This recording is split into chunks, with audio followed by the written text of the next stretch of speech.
দর্শক, একটা বিরাট সুখবর দিচ্ছি। Be confident. ধীরে ধীরে নানান অনিশ্চয়তা, বাধা বিপত্তি কেটে যাচ্ছে। হাসিনার রায় হয়েছে, গণভোট হবে, সুষ্ঠু নির্বাচন হবে। হাসিনার রায় তো বিএনপি ঠেকাতে পারেনি। ফজু পাগলারা এখন ঘোষণা দিচ্ছেন যে ট্রাইব্যুনাল বাতিল করে দিবেন ক্ষমতায় আসলে। এই জন্য ক্ষমতায় আসতে পারবে না। বিএনপির ক্ষমতায় আসার একমাত্র চান্স কারচুপি নির্বাচন। কিন্তু না, কারচুপি নির্বাচন হবে না, লেভেল প্লেইং ফিল্ড নিশ্চিত হবেই। শেখ হাসিনার ফাঁসির রায়ের পরে বাংলাদেশের কোথায়ও কোনো মিছিল হয়েছে? আপনারা কি দেখেছেন? তার সমর্থনে, তার ফাঁসির রায়ের প্রতিবাদে তার কোনো নেতাকর্মী রাস্তায় নেমে প্রতিবাদ জানিয়েছে, এরকম দেখেছেন?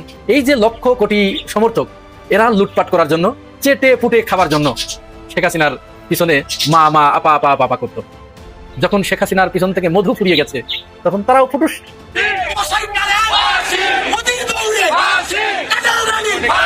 আমরা আশা করছি দ্রুততম সময়ের মধ্যে আদালতের নির্দেশ সকল জায়গায় পৌঁছে যাবে এবং এই আসামিরা যে যেখানে আছেন সেখান থেকেই তাদের গ্রেফতার করা হবে। শেখ হাসিনার বাড়ি তো বাংলাদেশে না, শেখ হাসিনার বাড়ি হচ্ছে ভারতে। সে ভারতে আছে, তাকে এখন ভারত থেকে নিয়ে এসে বাংলাদেশে শাস্তি দিতে হবে, তাকে ফাঁসির রায় কার্যক্রম করতে হবে। তাহলে ওই বাড়িটা শুধু শুধু পড়ে থাকার কি মানে? আমি তো বুঝি না।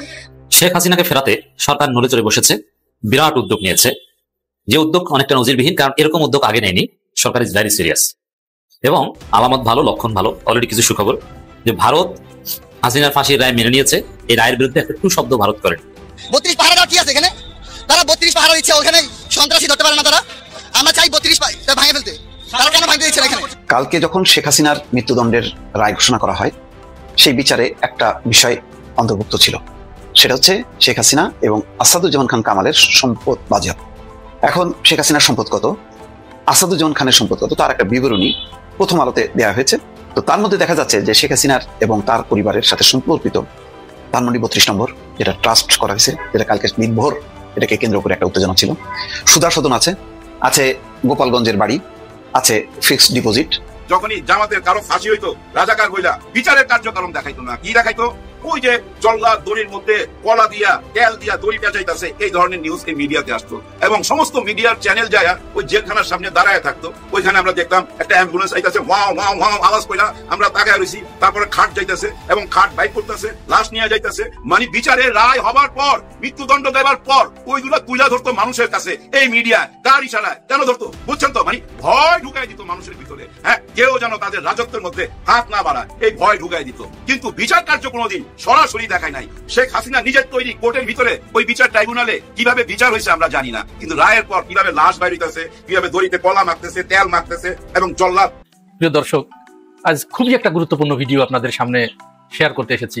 যে বিষয়টি আপনারা সবাই জানেন, তারপরেও আমি জাস্ট একটু রিনিউ করে দিচ্ছি আপনাদের, যাতে মনে পড়ে আপনাদের এবং আপনারা যাতে এই জিনিসগুলো মানুষের কাছে বলতে পারেন। বিষয়টা হচ্ছে, শেখ হাসিনার যে ফাঁসির রায় হলো 17 তারিখে, এটি তো আপনারা জানেন, অবশ্যই জানেন। আচ্ছা, এই রায়ের পরে একটা নজিরবিহীন ঘটনা ঘটেছে, সেটি কি আপনারা জানেন? জানলে আপনারা কিন্তু চমকে উঠবেন। হ্যাঁ, সত্যি বলছি, আপনারা চমকে উঠবেন। এমন ঘটনা বাংলাদেশের ইতিহাসে আরেকবার ঘটেছিল 1975 সালে, আর 2025 সালের 17 নভেম্বর শেখ হাসিনার ফাঁসির রায়ের সময় আরেকবার ঘটলো। ঘটনাটা কি? আসেন আমরা আর একটু ভিতরে ঢুকি, একটু গভীরে ঢুকার চেষ্টা করি। শেখ হাসিনা প্রায়ই একটা কথা বলতেন যে তার লক্ষ লক্ষ নেতাকর্মী, কোটি কোটি নেতাকর্মী, এদেশের 56% বা 60% মানুষ তার সমর্থক। আচ্ছা, লক্ষ্য করুন তো, শেখ হাসিনার ফাঁসির রায়ের পরে বাংলাদেশের কোথায়ও কোনো মিছিল হয়েছে? আপনারা কি দেখেছেন? তার সমর্থনে, তার ফাঁসির রায়ের প্রতিবাদে তার কোনো নেতাকর্মী রাস্তায় নেমে প্রতিবাদ জানিয়েছে, এরকম দেখেছেন? আপনাদের কাছে কি এরকম কোনো নিউজ গিয়েছে, ভিডিও গিয়েছে? যদি আপনাদের কাছে যেয়ে থাকে, তাহলে আপনারা দয়া করে এই কমেন্টস বক্সে তার একটা প্রুফ, ডকুমেন্টস, ভিডিও আপনারা দিবেন বা লিঙ্ক দিবেন, আমি তাহলে একটু বুঝতে পারবো। আমি কিন্তু আমার চোখে পড়ে নাই। এই যে লক্ষ কোটি সমর্থক, এরা লুটপাট করার জন্য, চেটে পুটে খাবার জন্য শেখ হাসিনার পিছনে মা মা আপা আপা আপা আপা করতো। যখন শেখ হাসিনার পিছন থেকে মধু ফুরিয়ে গেছে, তখন তারাও ফুটুস বাবুই পাখির মতো এডাল থেকে ওডালে, ওডাল থেকে ওডালে, তাদের আর কোনো পাত্তা নাই, তারা লাপাত্তা। শেখ হাসিনা, ওবায়দুল কাদের এবং ওই যে কামাল টামাল দিয়ে যে সমস্ত গণহত্যাকারীরা, বাইরে থেকে তারা শুধু বড় বড় হুঙ্কার দিচ্ছে যে আমাদের জনগণ রাস্তায় নামলে সবকিছু অচল হয়ে যাবে। কই, দেখলাম না তো একটা লোক কি রাস্তায় নেমেছে। এর চেয়ে বড় ব্যর্থতা, এর চেয়ে বড় লজ্জাজনক এবং দুঃখজনক বিষয় আওয়ামী লীগের জীবনে ওই 1975 সালে আরেকবার এসেছিল। শেখ মুজিবুর রহমানের চারিদিকে শুধু শেখ মুজিব, শেখ মুজিব, শেখ মুজিব, মুজিব ছাড়া কোনো লোক নেই, বন্দনা, এত মুজিব বন্দনা। সেই মুজিবকে যখন 1975 সালের 15ই আগস্ট সপরিবারে হত্যা করা হলো, বলা হয়ে থাকে, ইতিহাস সাক্ষী দেয়, এই তার নিহতের পরে তার জানাজায় মাত্র 5-7 জন লোক, অনলি 5-7 জন লোক তার জানাজায় উপস্থিত হয়েছিল। এবং মানুষ রাস্তায় নেমে এসে মিছিল করেছিল, এই বলে স্লোগান দিয়েছিল যে একটা জালেম, একটা নমরুদ বাংলাদেশের বুক থেকে বিদায় নিল। যেরকম এই শেখ হাসিনার ফাঁসির রায়ের পরে সারা দেশে কিন্তু মিষ্টি বিতরণ হয়েছে। সারা দেশে বলি কেন, সারা পৃথিবীতে, আমেরিকায়, লন্ডনে, সমস্ত জায়গায়, ফ্রান্সে মিষ্টি বিতরণ হয়েছে, মানুষ মিষ্টি মুখ করেছে। 75 সালেও এরকম আমরা আমাদের দাদাদের কাছে গল্প শুনেছি যে ওই দিন নাকি বাংলাদেশে কোনো মিষ্টির দোকানে আর কোনো মিষ্টি ছিল না। অথচ আমরা যদি একটু পিছনে ফিরে যাই, যখন মাওলানা দেলোয়ার হোসেন সাঈদীকে ফাঁসির রায় দেওয়া হয়েছিল, তখন কি হয়েছিল আপনারা বলুন তো? সারা দেশে সাঈদী সাহেবের সমর্থনে মানুষ রাস্তায় নেমে এসেছিল, এবং রাস্তায় নেমে এসে তারা এতটা বিক্ষোভ প্রদর্শন করেছিল যে সেই বিক্ষোভ থামাতে শেখ হাসিনার police, Gopali police, Awami police, এদেরকে এত হিমশিম খেতে হয়েছিল যে তারা ভারত থেকে প্রশাসন ভাড়া করে এনে, পুলিশ ভাড়া করে এনে, ভারতের ওই যে বর্ডার গার্ড, ওদেরকে বিজিবি দিকে ভাড়া করে এনে গুলি করে একদিনে প্রায় 200 জন মানুষ জীবন দিয়েছিল মাওলানা দেলোয়ার হোসেন সাঈদীর জন্য। তিনি তো মধ্যম সারির একজন নেতা। মাওলানা দেলোয়ার হোসেন সাঈদী কিন্তু জামাতের মধ্যম সারির একজন নেতা। আর শেখ হাসিনা দলের প্রধান, তিনি 17 বছর ধরে বীর দর্পে বাংলাদেশ শাসন করেছে। অথচ তার ফাঁসির পরে এই অবস্থা। এই হচ্ছে তার কর্মীদের নমুনা, এই হচ্ছে তার ভালোবাসার নমুনা। আসলে শেখ মুজিব বলেছিল, সবাই পায় সোনার খনি, আমি পেয়েছি চোরের খনি। এই চোরের খনি, এই চোরগুলো চাটতে চাটতে সবকিছু শেষ করে দিয়েছে। শেখ মুজিবকে চেটেছে, শেখ হাসিনাকেও চেটেছে। শেখ হাসিনাকে চাটতে চাটতে শেখ হাসিনার মধুযাপন শেষ হয়ে গেছে। শেখ হাসিনা পালিয়ে গেছে ভারতে, আর এরা তখন আস্তে করে শেখ হাসিনার পিছন থেকে সরে গেছে। ওই গোপালগঞ্জ থেকে, গোপালগঞ্জ জেলা ছাত্রলীগের সভাপতি, সিলেট জেলা ছাত্রলীগের সভাপতি, মানে বাংলাদেশের যে 64টি জেলা, এই 64টি জেলার ছাত্রলীগের সভাপতি, সেক্রেটারি, এরা পালিয়ে গিয়ে মাটির নিচে দিয়ে গোপনে ওই গর্তের ভিতর দিয়ে গোপালগঞ্জে গিয়ে উঠেছে। গোপালগঞ্জ থেকে তারা মাঝে মাঝে শেখ হাসিনার কাছে একটা করে ফোন দেয়, আপা আমরা আছি, আমরা সবকিছু বন্ধ করে দিয়েছি, আপা আপনি কোনো চিন্তা করবেন না, আপনাকে আমরা ফিরায় নিয়ে আসতেছি। 64 জন হতাশ, আওয়ামী লীগ হতাশ, ভারত হতাশ। আপনারা দেখেছেন ভারতে এ নিয়ে ব্যাপক তোলপাড় শুরু হয়েছে। তারা নতুন করে সমীকরণ করতে শুরু করেছে, এবং তারা বারবার তাদের বিভিন্ন চ্যানেলগুলোতে যে আমাদের মাথার ব্যথার কারণ শেখ হাসিনা, কি তাহলে তার রাজনীতি শেষ হয়ে গেল, কোথায় গেল শেখ হাসিনার একটি বিশাল কোনো বাহিনী,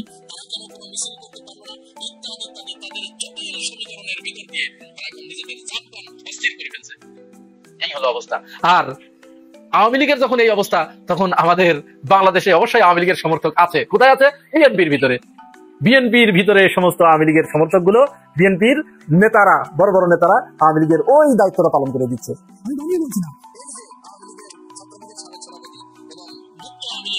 বিএনপির ভিতরে থেকে যিনি নমিনেশন পর্যন্ত বাগিয়ে নিয়েছেন, সেই ফজলুর রহমান, তিনি বলছেন যে এই বিএনপি সরকার যদি ক্ষমতায় যায়, বিএনপি ক্ষমতায় আসলে শেখ হাসিনার রায়ের, এই ফাঁসির রায় আমরা বাতিল করে দেবো, বিএনপি বাতিল করে দেবে। চিন্তা করতে পেরেছেন? বাংলাদেশের জনগণ আপনাদের বলছি, বলেছে এটা বিএনপির নেতা, বিএনপির যিনি কিশোরগঞ্জ 4 আসন থেকে মনোনয়ন পেয়েছেন, ফজলুর রহমান।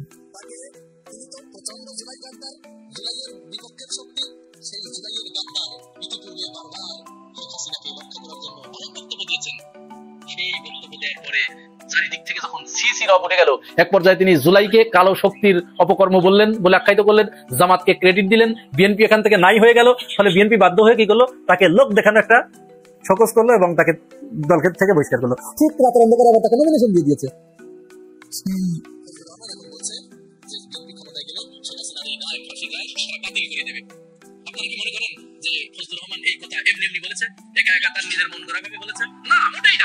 তিনি নিজের থেকে এই কথা কখনোই বলেন নাই, বরং তাকে লন্ডন থেকে শিখিয়ে দেওয়া হয়েছে যে তুমি এইভাবে বলো, নইলে আওয়ামী লীগের ভোটগুলো কিন্তু চলে গেল। কিন্তু মির্জা ফখরুল ইসলামকে বলে দিয়েছে আপনি তাড়াতাড়ি এইভাবে বলেন যে ধানের শীষ নৌকার পাশে আছে, যার কারণে মির্জা ফখরুল ইসলাম আলমগীর এগুলো বলছে। এগুলো তাদের নিজেদের কথা নয়, তারা নিজেরা এগুলো কখনো বলতে পারে না, এগুলো শিখিয়ে দেওয়া হচ্ছে। তারা একটা জিনিস চিন্তা করেছে যে যদি ভোট হয়, তারা কিন্তু ভোটের পিছনে দৌড়াচ্ছে না, আপাতত তারা দৌড়াচ্ছে অন্য কিছুর পিছনে, ক্ষমতার পিছনে। ক্ষমতা যে জায়গা থেকে উৎপাদিত হয়, যারা ক্ষমতাকে ওই সবকিছু চেঞ্জ করে দিতে পারে, পরিবর্তন করে দিতে পারে, ভোটের হিসাব এলোমেলো করে দিতে পারে, তাদের পিছনে তারা দৌড়াচ্ছে। জামাত ইসলাম অবশ্য ভোটের পিছনে দৌড়াচ্ছে, খুব বেশি লাভ হবে না জামাত ইসলামের ভাইরা, খুব বেশি লাভ হবে না, কারণ দেশে ভোট হবে, সবই হবে, ক্ষমতায় দেখবেন ঠিকই বসে গেছে অন্য কেউ। এই বিষয়ে আমি 2-1 দিনের ভিতরে আরেকটি ভিডিও আমি বানাচ্ছি, আপনাদের চোখে আঙ্গুল দিয়ে আমি দেখিয়ে দেবো যে দেশে ভোট হলেও বিএনপি কিভাবে কোন জায়গা দিয়ে গুরু করে ক্ষমতায় আসার লাইন খুঁজতেছে এবং কোন লাইন দিয়ে তারা হাঁটছে, সেটি আমি আপনাদেরকে বলে দিব। তো ওইখান থেকে লন্ডন থেকে ওইভাবে বলে দিচ্ছে যে যদি কোনো গুরু না করতে পারি তাহলে তো ভোট তো লাগবে। এখন আমাদের আছে 30%, আওয়ামী লীগের আছে 40%, ব্যাস 70% তো হয়ে গেল, ক্ষমতায় তো চলেই আসছি। এই জন্য তিনি চোর গৃহস্থকে বলছে সজাগ থাকতে, আর চোরকে বলছে চুরি করতে। তিনি ওইখান থেকে বলছে আমাদের জুলাইয়ের চেতনা ধারণ করতে হবে, শেখ হাসিনার ফাঁসি এটি ঠিক আছে, তার রায় অবশ্যই কার্যকর করতে হবে। আর ওদিকে ফখরুল ইসলাম আলমগীর এবং ফজলুর রহমানকে বলে দিয়েছে এবং সমস্ত নেতাকর্মীদেরকে বলে দিয়েছে যে তোমরা তোমাদের এলাকায় গিয়ে তোমরা এইভাবে আওয়ামী লীগকে খুশি করো, খুশি করতেই হবে। আওয়ামী লীগকে খুশি করে তাদের ভোট কিন্তু আমাদের বাক্সে আনতে হবে। আওয়ামী লীগ যেন আমাদেরকে নির্ভরযোগ্য একটি বন্ধু, একটি প্রতিষ্ঠান মনে করে যে হ্যাঁ ওইটা হচ্ছে আমাদের জায়গা। এবং তারা এটাও বলছে, তাদের নেতাকর্মীরা বিভিন্ন জায়গায় ভোট চাইতে গিয়ে তারা এইভাবে বলছে, প্রচারণা চালাচ্ছে যে আওয়ামী লীগ কিন্তু বিএনপির উপরে কোনো অত্যাচার করে নাই, সুতরাং বিএনপি আওয়ামী লীগের শত্রু নয়। আওয়ামী লীগ নির্যাতন করেছে জামাতের উপরে, তাদের নেতাদেরকে ফাঁসি দিয়ে হত্যা করেছে, অতএব জামাত ইসলামকে ভোট দিলে জামাত যদি ক্ষমতায় চলে আসে তাহলে কিন্তু আওয়ামী লীগের সমস্ত নেতাদেরকে কচুকাটা করবে, তাদেরকে দেশ ছাড়া করবে, তাদের রাজনীতি নিষিদ্ধ করবে, সব করবে। সুতরাং তোমরা আমাদেরকে ভোট দাও, আমরা যদি নির্বাচনে জিতি এবং আমাদের ভোট দিয়ে যদি রাষ্ট্র ক্ষমতায় বসার সুযোগ দাও তাহলে আমরা তোমাদের সমস্ত মামলা তুলে নেব, তোমাদের রাজনীতি করার সুযোগ দেবো, শেখ হাসিনার মামলা তুলে নেবো, শেখ হাসিনাকে বাংলাদেশে এনে নতুন করে আবার রাজনীতিতে পুনর্বাসন করব। যেরকম আমাদের নেতা জনাব শহীদ প্রেসিডেন্ট জিয়াউর রহমান শেখ হাসিনাকে বাংলাদেশে এসে আবার নতুন করে রাজনীতি করার সুযোগ করে দিয়েছিল, আমরা ঠিক ওই জিয়ারই তো দলের লোক, আমরা জিয়ার আদর্শই তো আমরা ধারণ করি। আমরা আবার শেখ হাসিনাকে বাংলাদেশে পুনঃপ্রতিষ্ঠিত করব এবং দেশ চালাবে আওয়ামী লীগ এবং বিএনপি, এর বাইরে অন্য কেউ আসতে পারবে না। এই প্রচারণা তারা চালাচ্ছে।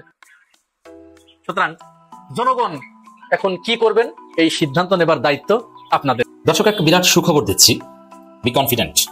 ধীরে ধীরে নানান অনিশ্চয়তা, বাধা বিপত্তি কেটে যাচ্ছে।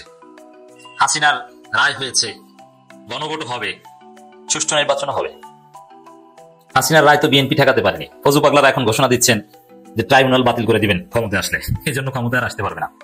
বিএনপির ক্ষমতায় আসার একমাত্র চান্স কারচুপি নির্বাচন, কিন্তু না, কারচুপি নির্বাচন হবে না, লেভেল প্লেইং ফিল্ড নিশ্চিত হবেই।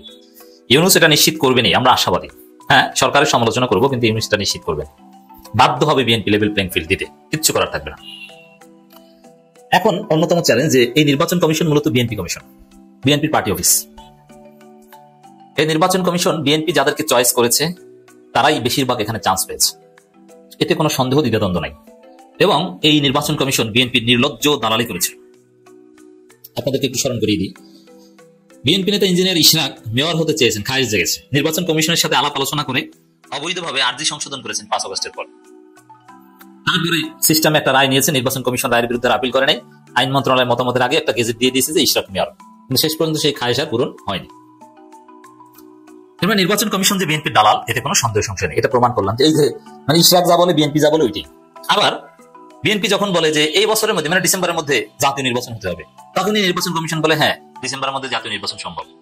বিএনপি বলে আগে স্থানীয় সরকার নির্বাচন হতে পারবে না, নির্বাচন কমিশন বলে আগে স্থানীয় সরকার নির্বাচন সম্ভব না। বিএনপি বলে একই দিনে জাতীয় নির্বাচন এবং গণভোট হতে হবে, নির্বাচন কমিশনের সাথে সাথে বলেছে যে একই দিনই হওয়াটাই যৌক্তিক, নির্বাচন ইসি মাসুদ বলেছে। তো এই নির্বাচন কমিশন যে বিএনপির দালাল, এতে কোনো সন্দেহ নেই। এর মানে বিএনপির প্রতি পক্ষপাত তাদের। এবং এই যে আপনারা দেখেছেন যে এনসিপি কে শাপলা প্রতীক দিবে না, এটাও ছিল বিএনপির কারসাজি। বিএনপি নিষেধ করে দিয়েছে দিবে না, কিন্তু শেষ পর্যন্ত এনসিপি আঙ্গুল বাঁকা করেছে দিতে হবে, না দিয়ে আর পারে নাই। এবং আমাদের মাননীয় প্রধান বিচারপতিও এই বিষয়ে উদ্বেগ প্রকাশ করেছেন একটা মামলা শুনানিতে। তাই নির্বাচন কমিশনের আচরণ হতাশাজনক। তো দর্শক, এই জায়গায় নির্বাচন কমিশন যে বিএনপির দালাল, এতে কোনো সন্দেহ সংশয় আপনাদের এখন আর থাকার কথা নয়, প্রমাণ পেয়েছে। কিন্তু নির্বাচন কমিশনে আলাদা প্রভাব থাকবে না এবং লেভেল প্লেইং ফিল্ড হবে।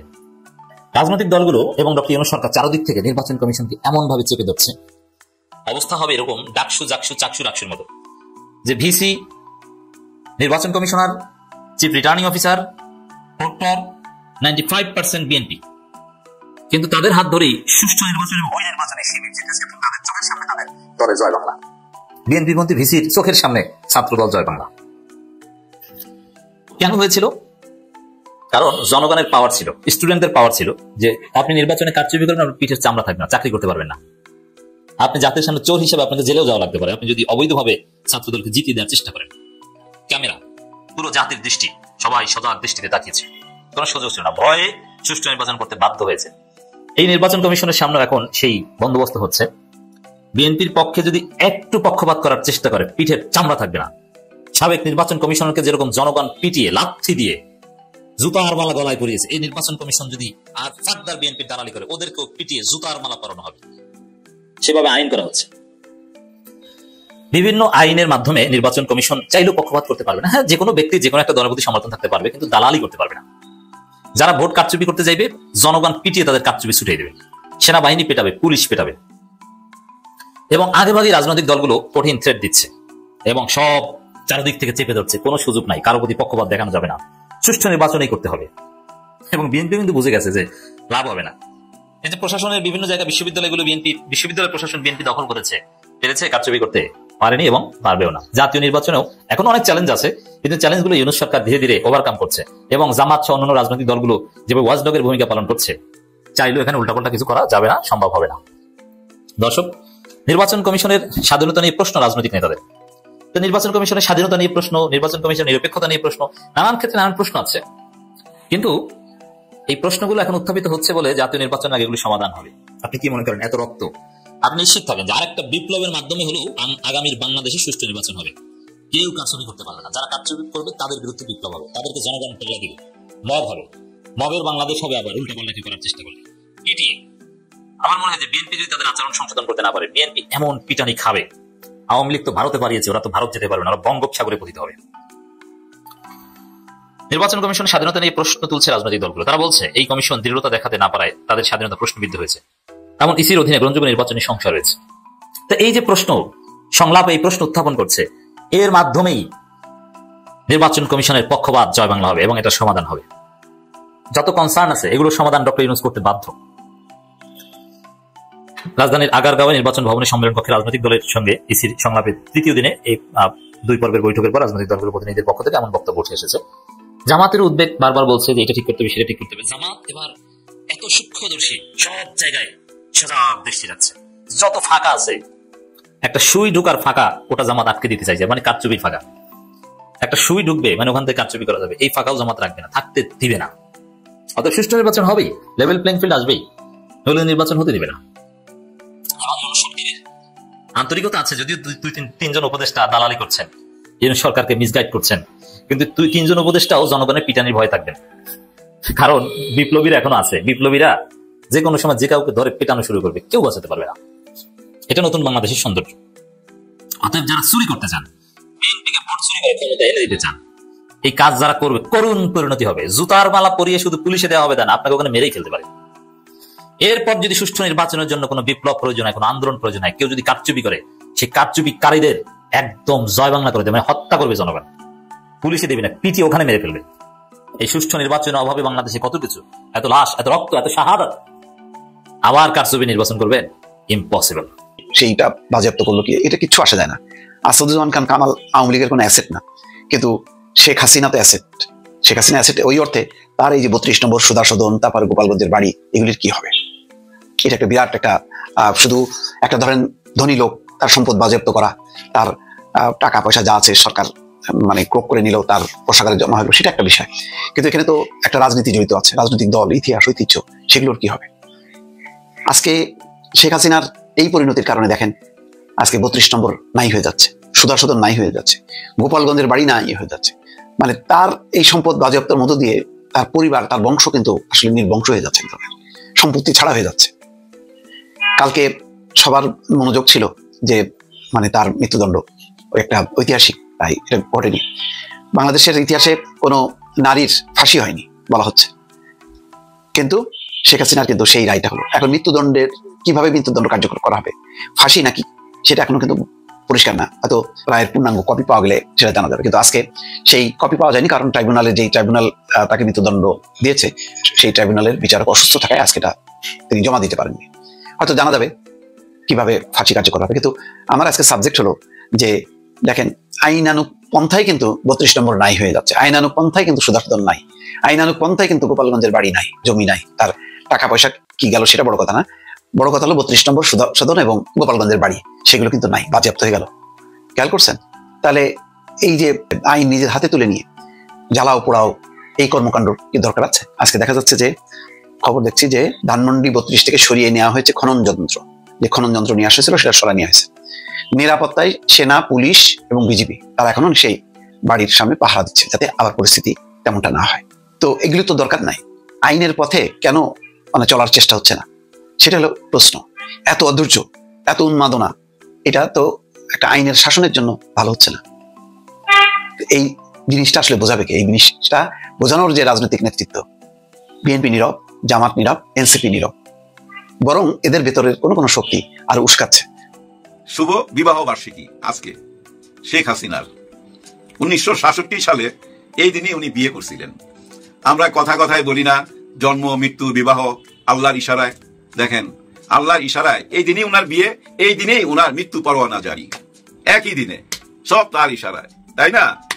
1966 সালে বিয়ে করছিলেন উনি। তারপরে ঘর সংসার করছে কিনা এগুলো নিয়ে আর আলাপ করতে চাই না। কোনোদিন উনাদের মুখে, কারোই মুখে, জয়ের মুখেও তার বাপের নাম শুনি নাই কোনোদিন। এবং শেখ হাসিনাও কোনোদিন ওনার হাজবেন্ডের নাম মুখে নিত না, কারণ উনি মুসলিম নারী, তো স্বামীর নাম মুখে নিতে নাই, যার জন্য নিত না। উনি আল্লাহর উপরে খুব বিশ্বাস। আজকেও একটা অডিও কল আছে, অডিও কলে বলতেছে আল্লাহ আমারে বাঁচায় রাখছে, আল্লাহ আমাকে রক্ষা করবে, এই দেশের খেদমত করার জন্য, এই দেশের আরো অনেক সেবা দিতে চায় উনি। আসলে উনি বুঝতে পারতেছে না, বুঝার ক্ষমতা হারায় ফেলাইছে। ওই যে সীসা দিয়া কান বন্ধ করে দিছে, সীসা দিয়া চোখ বন্ধ করে দিছে। এখন যা কিছু দেখতেছে এই দুনিয়াতে সবই কিন্তু ওনার দৃষ্টিভঙ্গি দিয়া দেখা। ওই যে আল্লাহর দৃষ্টিভঙ্গি, আল্লাহ যে একটা বিধান দিছে, আল্লাহ যে একটা আইন দিছে, আল্লাহ কোরআন শরীফে যে কি লেখছে, এগুলো পড়লেও বুঝছেন এখন আর মনে রাখতে পারতেছে না। এখন শুধু তার মনে পড়ে ওই যে ক্ষমতা আর ক্ষমতা, ক্ষমতার এমন একটা জায়গা চলে গেছিল দুনিয়াতে যে আল্লাহ আছে, আমার মনে হয় উনি ভুইলা গেছে। হ্যাঁ, ভুইলা গেছিল না, ভুইলা গেলে এভাবে মানুষ হত্যা করে। একজন মানুষ হত্যা করা মানে পুরা মানব জাতিকে হত্যা করা। আর উনি 1400 মানুষ হত্যা করছে, কিন্তু সবগুলোর বিচার কিন্তু এখানে আসে নাই। মাত্র 5টা বিচার হয়েছে, 5টা বিচারের রায়। আরো অনেক বিচার আছে, কিন্তু ওগুলো থেকেও কিন্তু এই মৃত্যুদণ্ডের রায় আসবে ভবিষ্যতে। যাই হোক, এই রায়টা ভাই আমি মনে করছিলাম, সত্যি কথা বলি, 10-15-20 মিনিটের হবে। এটা যে প্রায় 3 ঘন্টা হবে এটা কল্পনা করি নাই। আর পুরাটা ইংরেজিতে, হায় হায়, বুঝতে অনেক কষ্ট হইতেছিল। মাঝে মাঝে ছেলেরে ডাকতেছিলাম যে আমার বুঝাও, পুরাটা ক্লিয়ার করে বুঝাও। হ্যাঁ, বুঝতে চাইতেছিলাম ইংরেজিতে, কেন যেন সারা বিশ্ব থেকে এটা বিচার করতে পারে, স্বচক্ষে দেখতে পারে সরাসরি। তো এরকম ঘটনা পৃথিবীতে খুব কম হয় ভাই, যে বিচারের রায় সরাসরি। তার মানে কি, সারা বিশ্বকে জানাইতে চাইছে। এবং অ্যাডভোকেট তাজুল ইসলাম তো চ্যালেঞ্জ করছে, বিশ্বের যে কোনো আইন বিভাগে এটা আমরা চ্যালেঞ্জ করি, যে কোনো আদালতকে আমরা চ্যালেঞ্জ করি, তারা এই বিচারের রায় ঘুরাইতে পারবে না। কারণ কি জানেন, চাক্ষুষ সাক্ষী প্রমাণ তো সব, একটা দুইটা না, তো শত শত সাক্ষী প্রমাণ, এবং উনার নিজের ভয়েস। আর এই ভয়েস গুলো যে উনার, এটা একেবারে পরীক্ষিত, বিদেশ থেকে পরীক্ষা নিরীক্ষা কইরা আই নাই, এই আদালতে দেওয়া হয়েছে। তার মানে কি জানেন, এই বিচারের রায় কার্যকর হইতে যাচ্ছে। এখন কথা হচ্ছে, উনি তো আপিল করতে পারে, কিন্তু আপিল করতে পারবে না। আপিল করতে হইলে উনাকে সশরীরে আইসা হাজিরা দিতে হবে, জেলখানায় বৈশা আপিল করতে হবে 30 দিনের মধ্যে। আর 30 দিনের মধ্যে না হইলে যে রায় ঘোষণা হয়েছে এটা বাস্তবায়ন হবে। কিন্তু এটা বাস্তবায়ন করার জন্য মোদিজি কি উনারে দিয়ে দিবে? না না না, মোদি দিবে না ভাই, দিতে চাইবে না। কিন্তু তারপরও কিন্তু ডক্টর মোহাম্মদ ইউনূস স্যার উনার কাছ থেকে চাইবে, যে কোনো অ্যাঙ্গেলই হোক চাইবে, কিছু দেবার বিনিময় হলেও চাইবে। এমনও বলতে পারে যে ভাই ঠিক আছে, তোমাদের তো 7 সিস্টার একটা লক ল্যান্ড, এখানে কোনো সমুদ্র নাই, যোগাযোগ নাই, ওখানে যাইতে হইলে পাহাড় পর্বত ডিঙ্গে যাইতে হয়, আমার এখান থেকে সরাসরি যাইতে পারবে, আমি তোমার ভাই বন্দরের সুযোগ দিয়ে দিব, শেখ হাসিনারে দিয়া দাও, আর ওই ডাকাত কামালরে দিয়া দাও। ইন্ডিয়া যদি ভাই একটু চিন্তা করে গভীরভাবে, আর যদি ওই 7 সিস্টার থেকে আন্দোলন করে সবাই এক রোগে বলে যাওয়া দিয়া দাও রে, আমরা সুযোগ সুবিধা পাইতে চাই, আমাদের দেশের উন্নয়ন করতে চাই, মানে ওই 7 সিস্টারের ওই বিনিময় হইলো দিয়ে দিতে পারে ভাই, ঠিক নাই? দেখি না কি হয়। দেখেন এই বিচারটা কই থেকে শুরু করছে, একবারে 71 থেকে শুরু করছে। কিন্তু 71 থেকে বলতে বলতে শেখ মুজিবের আমলটা, ওই বাকশালের আমলটা, বাকশাল মানে বুঝেন তো, বাংলাদেশ কৃষক শ্রমিক লীগ, বাংলাদেশ কৃষক শ্রমিক লীগ, বাকশাল, এই বাকশালের মাধ্যমে এই আওয়ামী লীগকে শেখ মুজিবুর রহমান নিজেই নিষিদ্ধ করছিল। তারপর ভাই আরো কত ঘটনা উঠে আসছে ওই আমলে, মানে শেখ মুজিবুরের আমলে। আর্মিকে অবজ্ঞা কইরা, অবহেলা কইরা রক্ষী বাহিনী বানাইছিল, আর ওই রক্ষী বাহিনী প্রায় 25 থেকে 26,000 মানুষ মারছিল। তারপরে আরো কত ঘটনা উঠে আসলো, চিন্তা করেন। শাপলা চত্বরের সেই রাতের ভয়াবহ ঘটনাও এই বিচারে উঠে আসছে, বিডিআর এর ঘটনাও এই বিচারে উঠে আসছে। কিছুই তো বাদ যায় নাই, মানে একেবারেই শুরু থেকে শেষ, মানে আওয়ামী লীগের শুরু থেকে শেষ সব কিছু তুলে ধরছে। এবং তার দলের অঙ্গ সংগঠন, এই যে ছাত্রলীগ, হেলমেট বাহিনী, পুলিশের সাথে মিশা কি কি কর্মকাণ্ড করছে, সব কিছু তুলে ধরা হয়েছে। পৃথিবীর যে কোনো আদালতে এটা চ্যালেঞ্জ করতে পারে। হ্যাঁ, এই বিচার কার্য আপনি যে কোনো আদালতে চ্যালেঞ্জ করতে পারে। সারা বিশ্বের মিডিয়ার দিকে তাকায় দেখেন ভাই, সমস্ত পত্রিকা, বিশ্বের সমস্ত পত্রিকায় শেখ হাসিনার এই বিচারের রায়। সারা বিশ্বের মিডিয়ার সমস্ত পত্র পত্রিকার হেডলাইন এই শেখ হাসিনার ফাঁসি। এবং ভারতের পত্র পত্রিকা, ভারতের মিডিয়া তো কিন্তু একই কথা। কিন্তু একটা ব্যাপার আমার ভালো লাগছে, ভারতের মিডিয়া থেকে কিন্তু কোন রকম নিজেদের মতামত দেয় নাই। আমাদের বিচার কার্য, মানে আন্তর্জাতিক বিচার কার্য যেভাবে চলতেছিল ঠিক সেইটুকুই তুলে ধরছে, নিজেদের কোনো মতামত দেয় নাই। এখন তাদের পত্রিকায় দেখা হচ্ছে। এখন তাদের পত্রিকা তো ভাই হেডলাইন হয়ে আসতেছে ফাঁসির আসামি শেখ হাসিনা, আর ওই যে ডাকাত কামাল। দেখছেন কিভাবে দিন চেঞ্জ হয়ে যায়, সবকিছু বদলে যায়। যে শেখ হাসিনা নিজে এই বিচার ট্রাইব্যুনাল বানাইছিল, সেই বিচার ট্রাইব্যুনালে আজকে তার বিচার হতে যাচ্ছে। অনেকেই বলতেছে এটা সরাসরি প্রচার করলো কেন, কি দরকার ছিল, এটা কি ভাই কোনো গ্ল্যামার আনলো এই বিচারে, এটা কি আমাদেরকে বোকা পাইছে? আরে গাধা, আপনারা কেন বুঝেন না? সারা বিশ্বকে জানাইতে হইলে তো ভাই সরাসরি দেখাইতে হবে এবং ইংরেজিতেই বলতে হবে। আর আপনারা আগে অতীতে দেখেন নাই কি হয়েছে? অতীতে কোনো বিচার কার্য এভাবে সরাসরি দেখাইছে? দেখাই নাই। কিন্তু কি দেখাইতো মনে আছে ভাই ব্রাদার আপনাদের? যখনই জামাতের কারো ফাঁসি হইতো রাজাকার বইলা বিচারের কার্যক্রম দেখাইতো না। কি দেখাইতো?